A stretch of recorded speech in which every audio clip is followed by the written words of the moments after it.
Welcome to our series of videos taking a deeper look into the outline section of Plottr.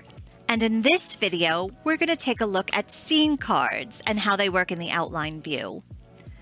So as you can see on the right-hand side, under each chapter, we have the scene cards associated with it. And if we go back to the timeline view, you can see here under Chapter 1, there's one scene card associated with the main plot line. If we click into that scene card, you can see we have a title, a description, and some elements on the side, including characters, places, and tags. Now, if we go back to the outline view, you can see under Chapter 1, we have one scene card, and again, it's associated with the main plot line, as you can see. And we can see the same information, title, description, tags, characters, and locations. If we click into the details of the card, we have the option to change the title or the description.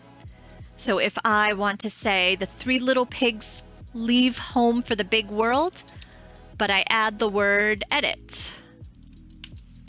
Now if I click save and we go back to the timeline view, you can see now in the scene card for Chapter 1, it now reflects the change that I made with the word edit.